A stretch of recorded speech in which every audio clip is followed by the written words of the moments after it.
Assalamualaikum warahmatullahi wabarakatuh. Di video kali ini saya akan membahas tentang ciri-ciri debt collector lapangan yang akan datang ke rumah kita. Karena tidak dapat dipungkiri ya, ketika kita mengalami keterlambatan atau gagal bayar di aplikasi pinjaman online legal, pastinya kita akan mendapatkan ancaman-ancaman melalui pesan WhatsApp bahwasanya akan ada kunjungan debt collector lapangan ke rumah kita. Nah, hal ini yang menyebabkan banyak nih pertanyaan dari debitur-debitur yang mengalami keterlambatan di aplikasi pinjaman online. Bang, apakah benar nih aplikasi pinjaman online ini memiliki debt collector lapangan?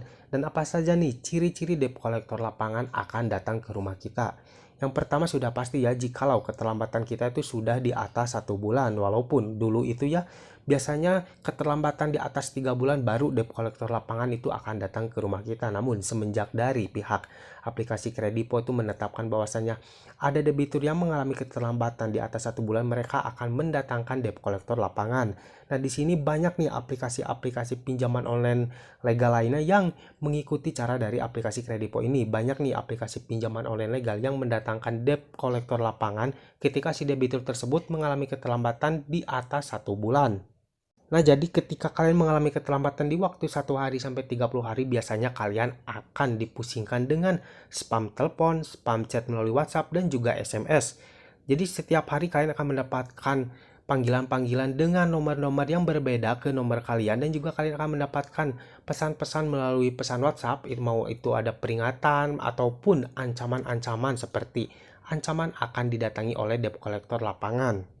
Itu setiap hari pasti akan kalian terima ya di ponsel kalian. Namun ketika kalian mendapatkan ancaman melalui pesan WhatsApp akan didatangi oleh debt collector lapangan, sebenarnya itu tidak benar. Itu hanya gertakan saja dari mereka. Jadi jikalau kalian mendapatkan ancaman seperti itu, kalian jangan panik dulu, karena itu tidak akan benar terjadi. Bang, tapi saya sering nih mendapatkan ancaman bahwasannya ada tim lapangan yang lagi di jalan yang kirim WhatsApp ke saya. Percaya, itu bukan tim lapangan yang mengirim WhatsApp kepada kalian.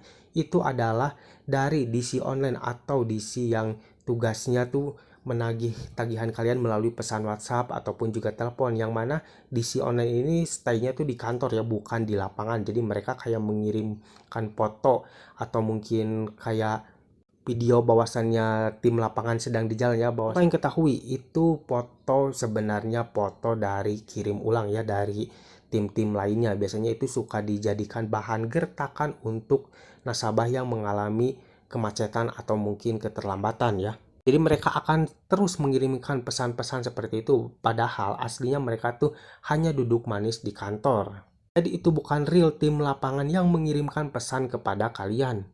Dan yang selanjutnya adalah dari nominal ya, tentunya biasanya nih nominal hutang kalian atau tagihan kalian itu di atas 1 juta, itu kemungkinan akan didatangi oleh debt collector lapangan. Namun mungkin kalau tagihan kalian itu hanya sekedar 200, 300, 400, itu kemungkinannya kecil ya untuk didatangi oleh debt collector lapangan, karena di sini juga masih banyak nih teman-teman saya yang mengalami keterlambatan dan gagal bayar berbulan-bulan di aplikasi pinjaman online. Bahkan aplikasi ini tuh sudah mempunyai debt collector lapangan yang cukup merata dan salah satu aplikasi pinjaman online yang besar ya. Namun tidak pernah didatangi oleh debt collector lapangan, walaupun nih teman saya itu sudah mengalami keterlambatan dalam waktu yang cukup lama. Cuman tagihannya di sini tuh hanya sebesar Rp400.000 saja. Tapi dia tuh tidak pernah didatangi oleh debt collector lapangan sama sekali.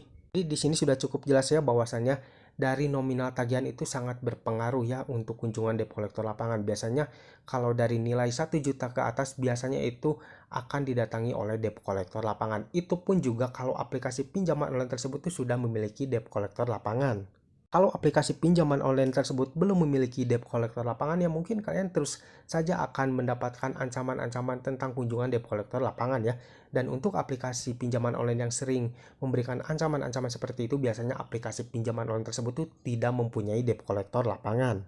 Dan ciri-ciri yang selanjutnya itu biasanya ketika penagihan atau mungkin spam telepon di HP kalian itu sudah berhenti dalam waktu beberapa hari, biasanya tuh kemungkinan debt collector lapangan akan datang ke rumah kalian. Jadi kunjungan debt collector lapangan ini tuh akan datang secara tiba-tiba, tidak akan memberitahu kalian dulu, tidak akan menelpon kalian dulu. Jadi mereka akan ujug-ujug datang ke rumah kalian karena mereka sudah tahu alamat tempat tinggal kalian melalui KTP yang kalian fotokan ketika kalian mengajukan pinjaman di aplikasi pinjaman online tersebut. Jadi buat kalian nih yang mungkin sekarang mengalami keterlambatan atau gagal bayar di aplikasi pinjaman online legal yang memang si aplikasi tersebut tuh sudah memiliki debt collector lapangan yang sudah merata di seluruh wilayah, dan kalian mungkin tidak mendapatkan lagi ancaman atau mungkin spam telepon dalam beberapa hari, kalian mungkin perlu tahu ya bahwasannya itu bisa saja ciri-ciri bahwasannya debt collector lapangan itu akan datang ke rumah kalian. Namun perlu kalian ketahui juga, kalian tidak boleh takut ketika kalian didatangi oleh debt collector lapangan ke rumah kalian. Kalian berterus terang saja kalau memang kalian belum siap untuk membayar tagihan kalian. Jadi kalian jangan pernah terpancing atau kalian jangan emosi dulu nih ketika ada debt collector lapangan yang datang ke rumah kalian. Kalian berterus terang saja dan jujur kepada mereka tentang kondisi keuangan kalian dan juga kendala-kendala yang menyebabkan kalian gagal bayar di aplikasi pinjaman online tersebut. Dan yang terakhir adalah ciri-ciri bahwasanya debt collector lapangan pasti akan datang ke rumah kalian itu biasanya lokasi kalian itu berada di pusat kota atau mungkin di tengah-tengah kota ya. Nah, biasanya untuk debt collector lapangan dari aplikasi pinjaman online legal itu kebanyakan tersebar di pusat-pusat kota atau kalau untuk di daerah pesisian itu kemungkinan kecil ya dikunjungi oleh debt collector lapangan, karena banyak juga nih di sini kasus dari teman-teman terdekat saya yang mengalami keterlambatan dan lokasinya tuh di daerah pesisian. Walaupun mereka tuh gagal bayar di aplikasi pinjaman online yang memang di lapangannya itu sudah merata, namun mereka tuh tidak pernah didatangi ya.